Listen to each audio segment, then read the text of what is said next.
Bonjour, je suis Kamel Gadouche, je suis administrateur de l'INSEE et directeur du Centre d'accès sécurisé aux données, qu'on appelle CASD. Alors c'est un groupement d'intérêt public qui regroupe l'État, représenté par l'INSEE, le groupe des écoles nationales d'économie et statistique, CNRS, l'École polytechnique et HEC Paris. C'est un organisme dont la mission principale est de fournir un accès sécurisé à des données très détaillées à des fins de recherche scientifique, d'études statistiques et d'innovation.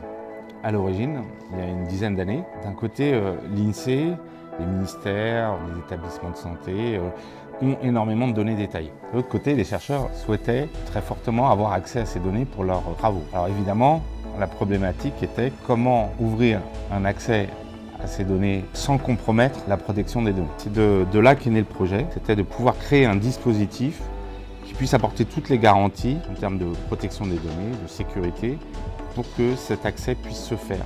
Il y a ce projet qui est venu l'idée de créer la SD Box, qui va être le dispositif qui va permettre de mettre à disposition de manière très sécurisée les données. Je m'appelle Philippe Donnet, je suis au CASD depuis sa conception et je suis maintenant chargé de la recherche et développement du CASD.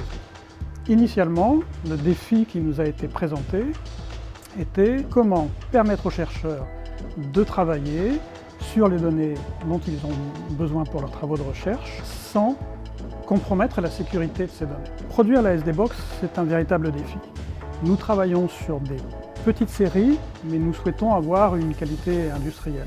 Il nous faut donc trouver un partenaire capable à la fois d'avoir une qualité très élevée et d'être capable de travailler sur des toutes petites séries. Une solution qui nous est apparue rapidement, c'est de recourir à l'impression 3D. Nous avons rencontré Atom 3D qui nous a briefé sur le marché, les possibilités de l'impression 3D, mais aussi ses difficultés. Donc au départ, on a rencontré Esquisse 3D à la recherche de conseils en impression 3D.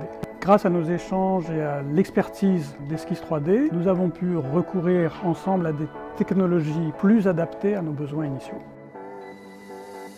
L'impression 3D nous a apporté pour l'agencement intérieur du boîtier une souplesse qui, tout en restant de qualité industrielle, nous permet d'adapter le boîtier à nos besoins et également de nous adapter aux évolutions et aux changements liés aux composants que nous devons intégrer.